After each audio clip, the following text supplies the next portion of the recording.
Ser podcast. La Ventana, con Carlas Francino. Alto en nombre de la unidad de vigilancia. Está usted completamente detenido. Le tenemos rodeado. Sabemos que usted habla muy malamente. Por cierto, hoy es miércoles de ceniza, ¿eh? ¿Y? Pues nada, que empieza ya la Semana Santa. Exacto, termina Carnaval y empieza Semana Santa. Que les quede a todos claro. A mí me gustaba un señor que yo tenía detrás mío, que no paraba de gritarle: se te ve crecido. Tenía a Whitney Houston en el año 92 delante mío y no se me ocurrió decirle eso. Este color un poquito amarillento significaría que le estamos dando mucha agua. Cuando echamos mucha agua, luego no, que no me saquen en no sé dónde. Dios mío, qué miedo.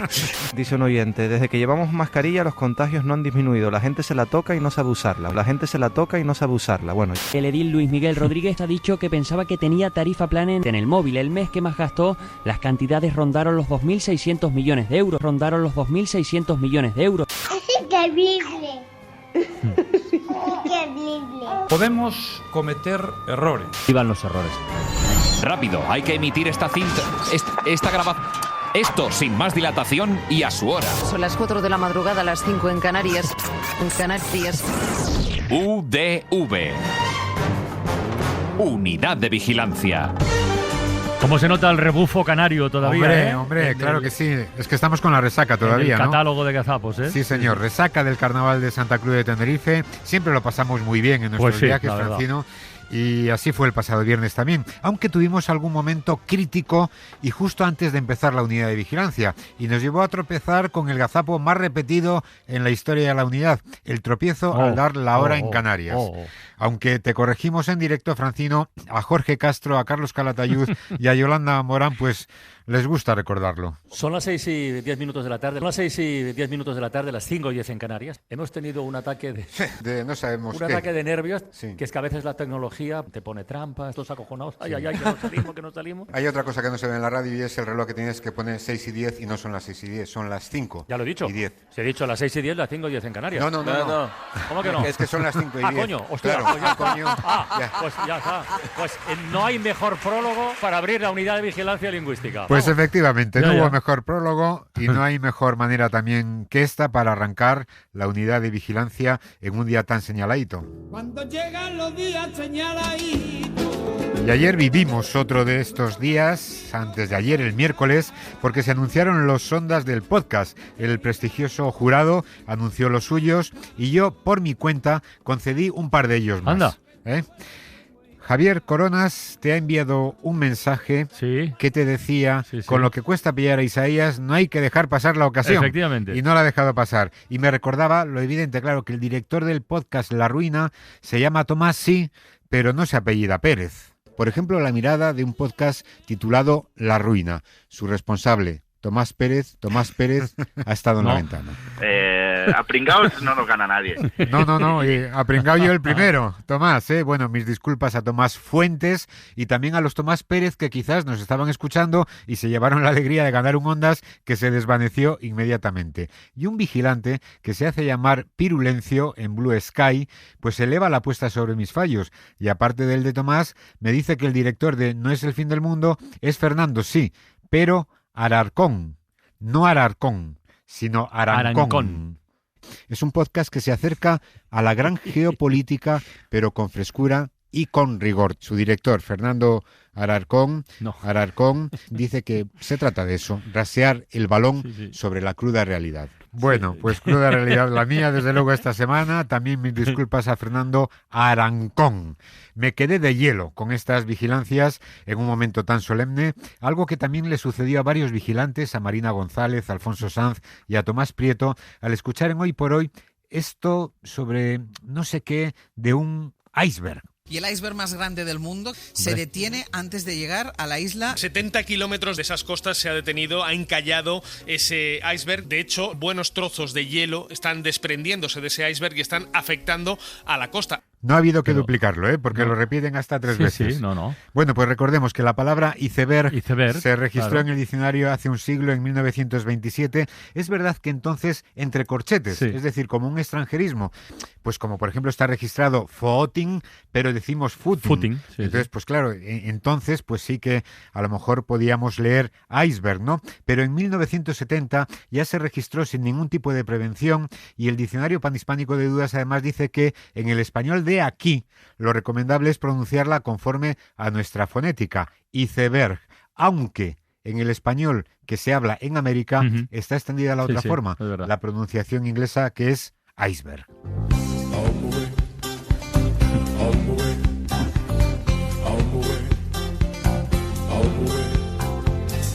Bueno, pues vamos con más cosas. Aparte de tu tropiezo horario, Francino, tenemos otras distorsiones temporales en este informe.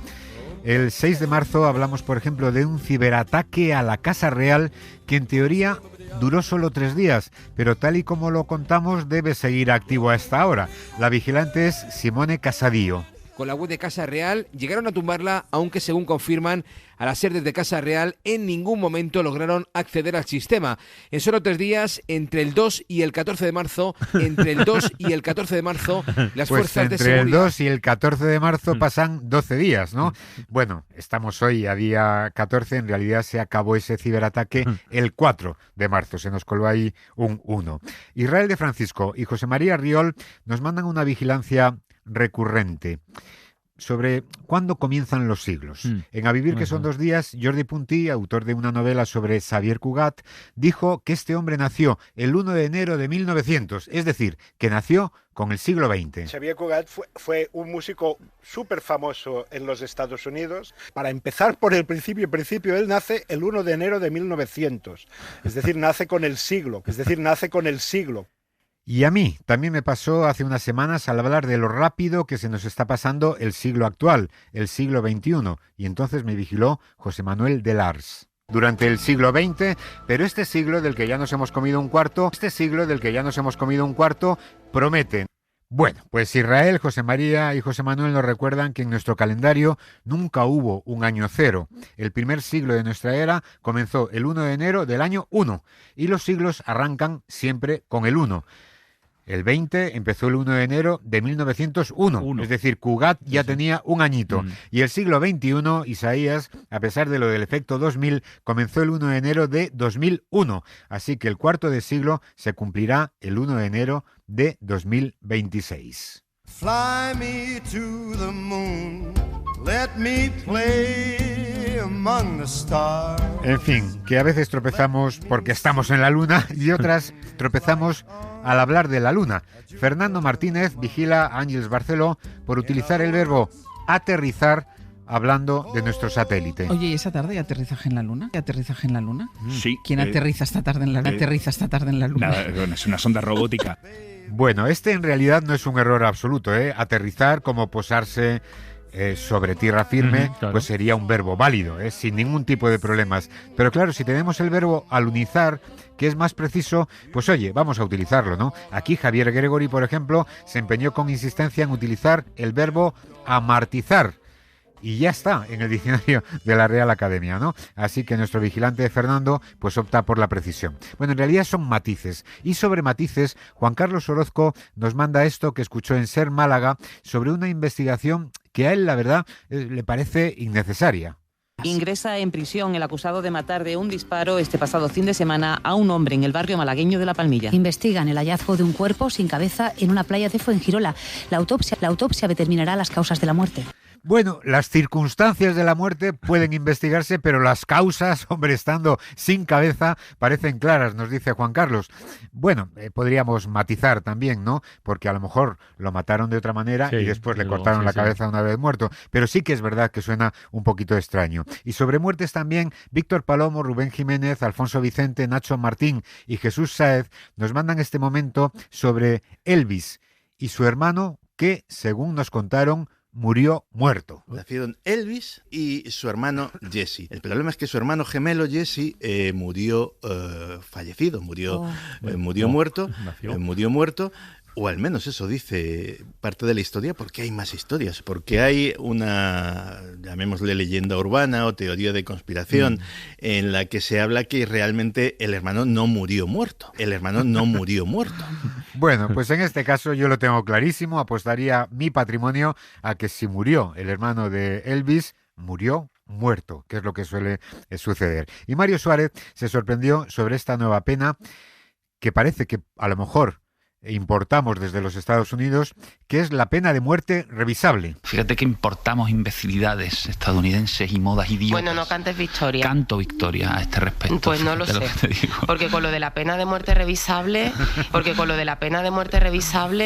Pues mira, nos dice nuestro vigilante en este caso que después de muerto, ¿qué van a revisar? Y además, ¿qué te importa que revisen tu pena de muerte, no? Bueno, hay que decir en honor a la verdad que corrigieron. Hablaban de la prisión permanente revisable, que también suena un poco paradójico. En este mundo raro que a veces se complica. Bueno, el mundo está cada vez más raro gracias a un personaje como Trump, que, según nos contó Javier Ruiz y escuchó Yolanda Morán, afortunadamente, desde que lleva en la Casa Blanca, no ha cumplido todavía 2 meses, ha perdido la mitad de su valor. La compañía de su bro, la compañía de Elon Musk, ha perdido esta noche un 15,4%. Vale la mitad hoy de lo que valía Trump, vale la mitad hoy de lo que valía Trump cuando Trump llegó a la Casa Blanca. ¡Ay, qué pena! Con la alegría que nos había dado en esta ocasión Javier. Bueno, Trump, con formas de matón, quiere pasar a la historia como pacificador y busca detener conflictos pues en Ucrania o en Palestina, por ejemplo, en donde, según dijimos, están hartos de tanto fuego. Esto lo escuchó Sohaib Nadi. Algunos expertos, como la catedrática Luz Gómez, creen que esa es una de las promesas, la de quedarse con una parte de Cisjordania, la que se hizo en privado a Netanyahu para convencerle y firmar el alto el fuego. Firmar el alto el fuego. La verdad es que los palestinos están hartos ya de tanto fuego. Pobrecillos. Y mientras tanto, en Europa nos preparamos para rearmarnos al grito clásico de Si vis pacem, que en La Sexta actualizaron. El vigilante es Alfonso Ansó y el vigilado es Bernardo Navazo, que es analista geopolítico en el programa de La Roca. Yo creo que hay que ser pragmático. Si conseguimos armarnos bien, si conseguimos generar esta disuasión, si conseguimos generar todos los mecanismos que tenemos, el otro no se va a atrever a agredirnos. Siempre está esta frase de prepárate para la guerra para obtener la paz, ¿no? Si vis pacem, prepara un velo, ¿no? Si vis pacem, prepara un velo. Es maravilloso. Si vis pacem, prepara un velum. Como sigamos corrigiendo, al final quedará si quieres pacis, prepara velum o lo que sea. Bueno, Trump está poniendo patas arriba la geopolítica y nosotros, Francino, la geografía. Esta te va a interesar. Jesús González, por ejemplo, nos dice que situamos el campo en el que juega el Benfica contra el que jugó el Barça en Champions en Oporto. A y media empieza Carrusel Deportivo de Champions. Gallego, muy buenas. Con el Benfica-Barça, buenas tardes, que se juega en Oporto y donde el Barça va a salir con su equipo de gala. Pues menos mal que no fuisteis a Oporto, Francino, menos mal, porque el Benfica, nos recuerda a Jesús, juega en el Estadio da Luz, que está en Lisboa, claro, porque es un equipo lisboeta. Y sobre ese partido desubicado, Fernando Martínez nos manda una vigilancia a Paco Jo, que cambió de nacionalidad a uno de los protagonistas del encuentro. Jugando con 10 desde casi el comienzo del partido por la expulsión de Cubarsí y con 2 protagonistas, Pedri, que controló con su juego el partido, y Szczęsny, que en la portería le hizo 26 ocasiones con 8 paradas vitales del portero checo. Y el Barça tiene hoy... Del portero checo, el portero checo del Barça, cuyo nombre no voy a pronunciar, que no quiero caer más en la unidad. Un portero checo que nació en Varsovia, así que es polaco, nos dice Fernando. Bueno, y también en el deporte vigila otro Fernando García de Dios, este momento en el que hablábamos de las expectativas de Ana Peleteiro para llevarse el oro en salto en el Campeonato de Europa de Atletismo, que finalmente se lo llevó.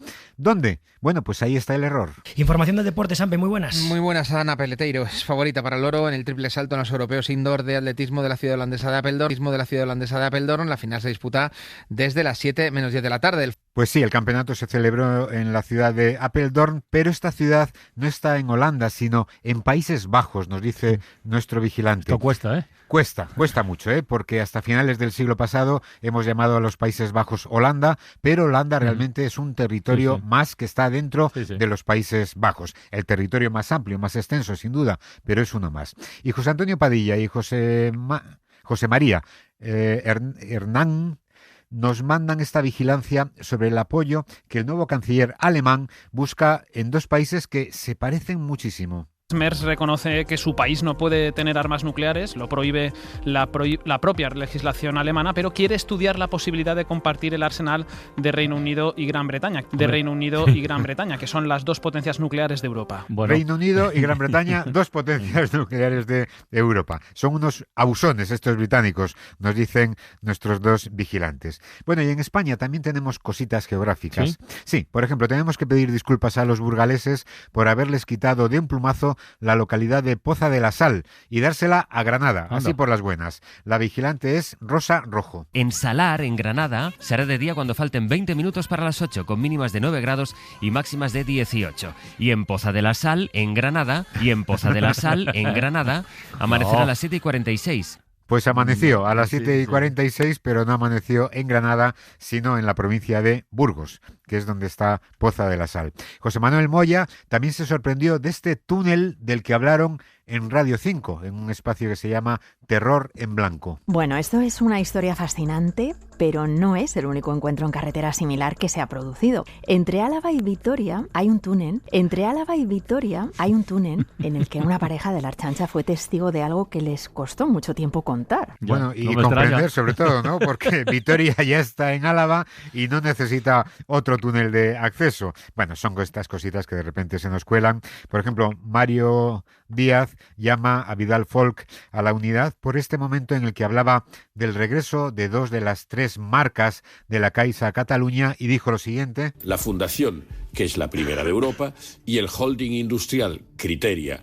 Pero el banco se queda, al menos de momento, en su sede de Alicante. Pues sí, el banco se ha quedado, pero se ha quedado en Valencia, no se ha quedado en Alicante. Oye, que a veces nos cuesta situarnos, incluso a gente tan viajada como Paco Nadal, nos dice Mercedes Santos. Sí, de hecho, hace 10 años, durante el mandato de Evo Morales, se le cambió el nombre a República Plurinacional de Bolivia, un país que está en el centro oriente el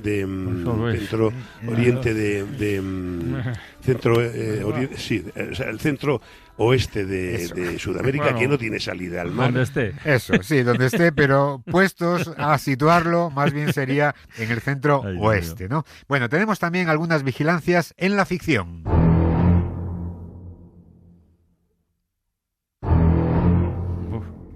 Álvaro García Dotor vigila a la Cultureta de Onda Cero. Hablaban del 50 aniversario de la película Tiburón de Spielberg y Rubén Amón se refirió al tiburón como escuálido en vez de escualo.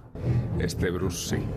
Con este nombre, el mismo que el abogado de Spielberg, bautizaron al escuálido protagonista de Tiburón durante un rodaje. Bueno, a lo mejor era un escualo delgadito, pero es curioso porque hace unos meses recogimos otro semejante. Y premiado un pescador gallego. Tras recapturar un tiburón marcado hace 6 años, el escuálido que medía 101 centímetros, lo recuperó el buque palangrero gallego Punta dos Xuncos. Cuando fue recapturado, su tamaño superaba los 240 centímetros. Pues eso, aunque se parecen, mejor escualo que escuálido. Pero nosotros también tenemos, Francino, C. Avilés te llama por esto que dijiste hablando sobre la presión sobre el físico de las mujeres. Hablabas de la actriz Millie Bobby Brown, conocida por la serie de Netflix Stranger Things, y dijiste lo siguiente. Lo de la presión que sigue existiendo en torno al físico y al aspecto de las mujeres. Mira, se pronunciaba ayer Millie Bobby Brown. Para quien no le suene el nombre, es la actriz protagonista de Stranger Things, serie que, por cierto, creo que este año tiene segunda temporada, saldrá algún día de esto. Te has perdido 3 temporadas, Francino. Sale la quinta, efectivamente. Sale la quinta temporada, ni más ni menos, como nos recuerda nuestro vigilante. Y Alejandro Bermejo vigila a Javier del Pino por esta confusión de actores en una de las escenas míticas del cine. Abogado, sal ratita, quiero verte la colita. Claro, escucho esto y me vuelvo a pensar qué habrás hecho con Rafa. Te veo en formato Jack Nicholson, ¿no? Bueno, pues le puede ver también en formato Jack Nicholson, desde luego, pero esta es una escena de El Cabo del Miedo y el actor es Robert De Niro.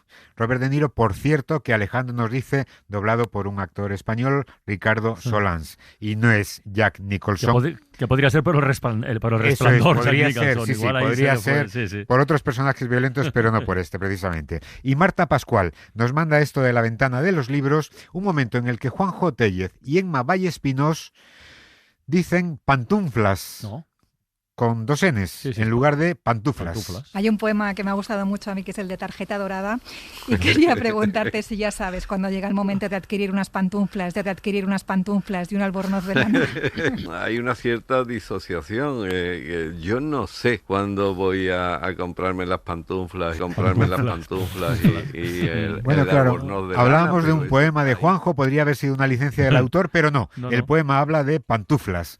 Pero Juanjo, que es muy educado, no corrige a Emma y se suma también al pantuflas. Y una más, Miguel Ángel Taranilla nos manda esta que es muy curiosa. Hablaban del Congreso Mundial de Móviles de Barcelona en Hoy por Hoy y buscaban referencias también en el cine en una escena de El apartamento. ¿Cómo ha cambiado todo? O sea, vuelven a ¿cómo se llamaba esa? A la imagen esa era el apartamento de esa gran sala, ¿no? Eso es. De esa gran sala con todos delante de un ordenador. Bueno, pues Miguel Ángel nos recuerda que en esa escena no había ordenadores, la película es de 1960 y lo que tienen en sus mesas son máquinas de escribir y máquinas de cálculo Freiden, aparentemente muy rudimentarias frente a un ordenador que llegaron desde luego a los escritorios muchísimo más tarde, porque hemos cambiado mucho. Cómo hemos cambiado. Y vamos acabando esta unidad de vigilancia y seguimos haciendo memoria sobre los 20 años de la unidad. Ya hemos atravesado el Ecuador, hoy nos toca revisar la primera parte de la 11ª temporada. Unidad de Vigilancia Lingüística. 20 años de... Yo quiero hablar bien y voy a hablar bien y eso es muy bueno. Temporada 11. Volvamos donde lo dejamos. Llegamos a la 11ª temporada y seguimos en 2014, donde nuestro presidente hablaba de una verdad ya conocida. Que en Cataluña hay muchísimos más catalanes que independentistas, Gracias, Mariano, por la aclaración. En fin, la semana pasada vimos cómo Rajoy reaparecía en una comisión de investigación, la de la Operación Cataluña, y es que precisamente este 9 de noviembre tuvo lugar la sonada consulta. Menos mal que Rajoy ya veía los brotes verdes. Ni siquiera por tratar de ver brotes bordes donde no lo sabía. La Operación Púnica dio dolores de cabeza, no solo a los políticos del PP. La operación Púnica ha obligado al presidente a excusarse. ¿Y otra más? También se ha acordado del alcalde de Parla, que está detenido por la operación Pública. Así fue como en lugar de explicaciones, Esperanza Aguirre pidió supuestamente excusas a sus compañeros. En la que ha instado a todos los dirigentes a pedir excusas por los casos de corrupción. La idea era que no se fueran de... Han salido por ahora, han salido de rosquillas. Por aquel entonces, en lugar de imputar, se les invitaba a participar en un proceso judicial. Llevaron contra las cuerdas a los dos imputados. Y salían en libertad bien acompañados. Y Olguer Pujol se encuentra en libertad con Carlos tras haber sido detenido, imputado, trasladado a la comisaría y liberado al haberse negado a declarar. Quiero pensar que la democracia siempre sale reforzada. Para reforzar el proceso de democratización. Y por supuesto, nunca aflojaremos la toalla. Que también parece que vuelve a aflojar la toalla. Aunque se intente destrozar literariamente. Los dos vándalos que destrozaron literariamente varias P's. Y hasta aquí el resumen de hoy. Un saludo en nombre de todo el equipo. En la técnica, Alberto Jiménez. Un salido, en nombre de todo el equipo. 20 temporadas de vigilancias. Pues nada, hasta aquí hemos llegado, Francino. Recuerden nuestra dirección de correo, que es udv@cadenaser.com. Muchísimas gracias a nuestros vigilantes. Les enviamos un salido. Un salido, sí, y señor. esperamos haber salido de rosquillas de este informe de la unidad. Y ya saben, si en algo nos hemos equivocado, que es posible. Lo siento mucho. Me he equivocado y no volverá a ocurrir. Hala, Isaías, a descansar. Buen fin de semana. Igualmente, adiós. Para no perderte ningún episodio, síguenos en la aplicación o la web de la SER, Podium Podcast o tu plataforma de audio favorita.